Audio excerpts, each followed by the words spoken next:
आज कारपोरेशन में मालेगांव के कुछ आम मसलों को लेकर के राउंड टेबल मीटिंग रखी गई थी। सबसे अहम मसला जो है मालेगांव के रोजगार से जुड़ा हुआ है साइजिंग का मसला। 2018 से साइजिंग वालों के ऊपर लटकती हुई तलवार थी और एनजीटी की तरफ से जो मसाइल थे, साइजिंगों को जो है कनेक्शन कट कर दिया गया था, उनको लॉक कर दिया गया था, ऐसे मसाइल थे। उससे लड़ने के लिए हमने जो रास्ता तय किया था कि ये जो पॉल्यूशन को लेकर के एनजीटी डिपार्टमेंट की तरफ से साइजिंगों को जो क्लोजर नोटिस मिलता है, ये सिलसिला बंद होना चाहिए।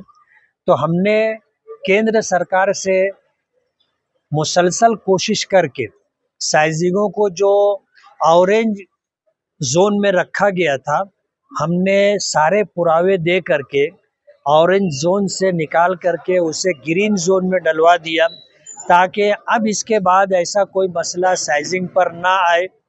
अब अगर साइजिंग में बॉयलर के अंदर कोई गैर कानूनी तौर पर अगर लकड़ी से हट करके, कोयले से हट करके कचरा वगैरह जलाता है, ये उसका अपना मसला होगा और उस सिलसिले में पावरलूम एसोसिएशन की तरफ से कोई उनको मदद नहीं दी जाएगी।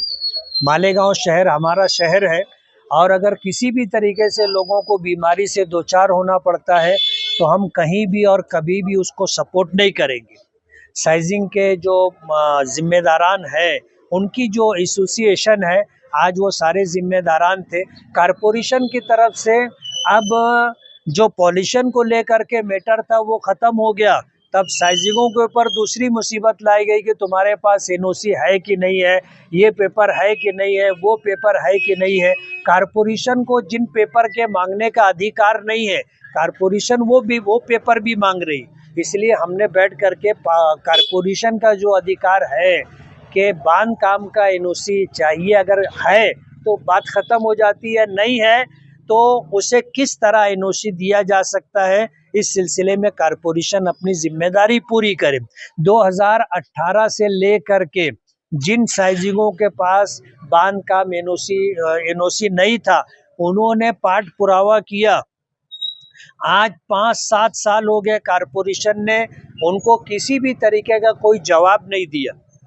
इसलिए हमने ये डिमांड की है कि उनको बांध काम की मंजूरी अगर नहीं है तो दे दी जाए और उसे कानून के दायरे में ला करके हर तरह की मुसीबत ख़त्म की जाए।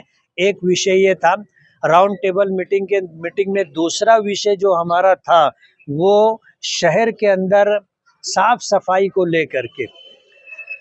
पीछे जो एजेंसी काम कर रही थी उसको कचरे का जो ठेका दिया गया था, कुछ 900 रुपये से लेके 1000 रुपये तक का था।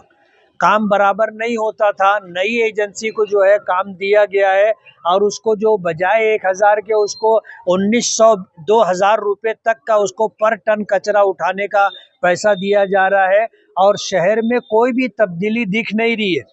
अंधेर नगरी ये है कि सूखे कचरे का जो रेट दिया जा रहा है वही गीले कचरे का रेट भी उनको दिया जा रहा है।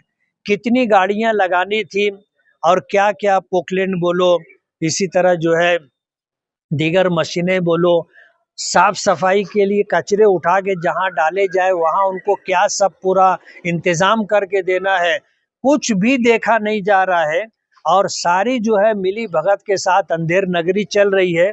दूसरा विषय ये था। तीसरा विषय हेल्थ डिपार्टमेंट का था। उसमें खास तौर पर हारून अंसारी हॉस्पिटल के अंदर जो सुविधा मिलनी चाहिए वो सुविधा नहीं मिल रही है।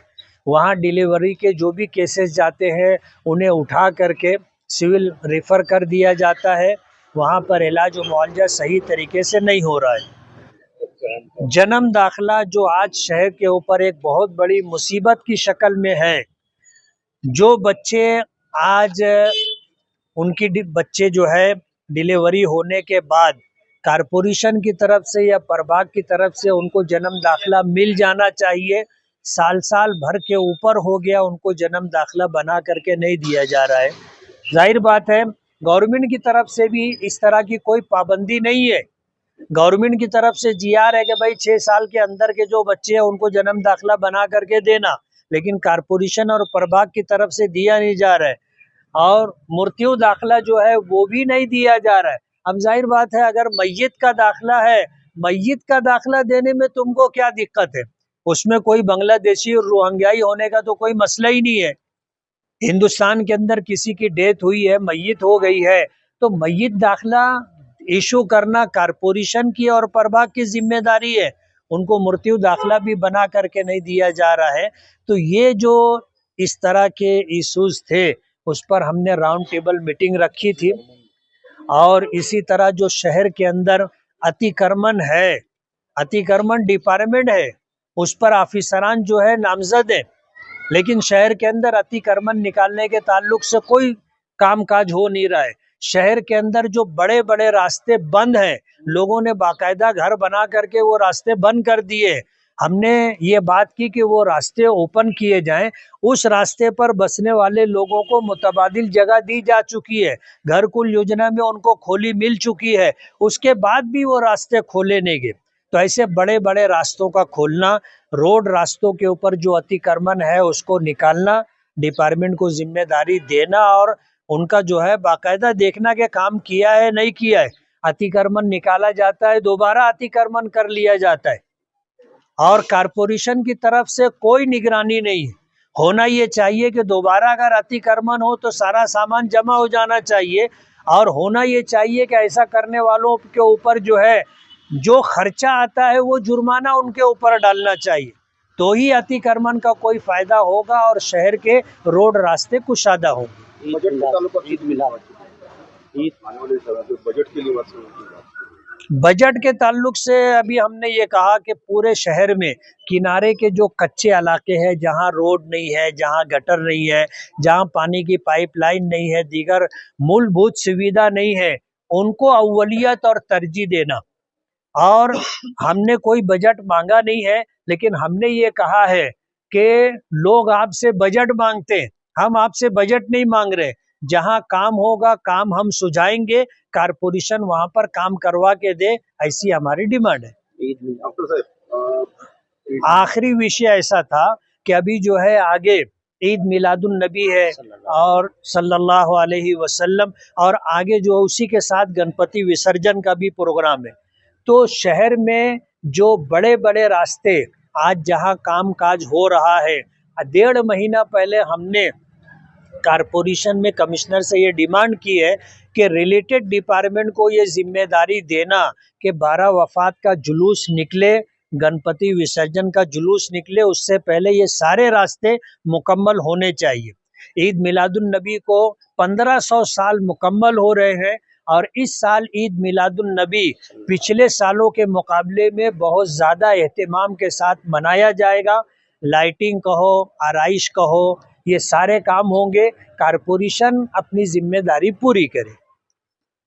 स्वच्छता के लिए आपने बात की, स्पॉट पे जाके आर्टिस्ट शर्त की तरफ से काम नहीं हो रहा है, कल स्पॉट पे जाके आपको जो वेरीफाई करेंगे वगैरह क्या क्या इस बारे में नहीं। हमारा आज जो विषय स्वच्छता के ताल्लुक से आया, उस पर सॉलिड वेस्ट मैनेजमेंट के ताल्लुक से जो क्वेश्चन था कि जो नया टेंडर गया है उसमें जो टर्म और कंडीशन है, उस टर्म कंडीशन के अनुसार हमने उससे व्हीकल्स और इक्विपमेंट्स लिए है क्या नहीं, और अगर लिए है तो वो टर्म का कंडीशन के एतबार से वो उनकी फिटनेस और उनका जो है आरटीओ से जो एनओसी वगैरह मिलता है और जो उनके दीगर जो परमिशन रहते हैं वो पूरे है या नहीं है, ये हमको आप लोग बताओ।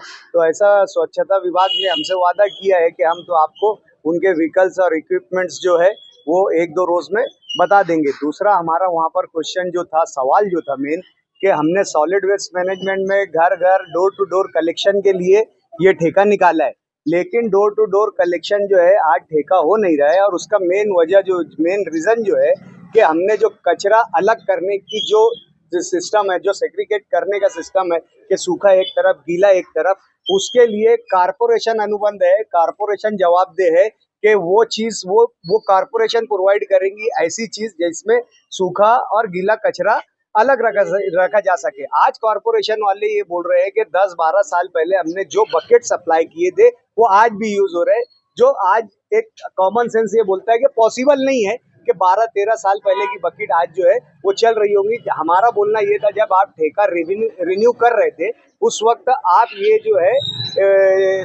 जो है प्रोसीजर आपने कर लेना चाहिए था। अगर आपको बकेट देते आती थी बकेट देना चाहिए था, अगर नहीं बकेट दे सकते थे तो कम से कम पॉलीथीन बैग मंथली एक महीने से दूसरे महीने के लिए इस्तेमाल करने के लिए कॉरपोरेशन देना चाहिए था। लेकिन कॉरपोरेशन की तरफ से ऐसी कोई कार्रवाई नहीं हुई जो इस टेंडर के लिए जो है सवाल उठाता है।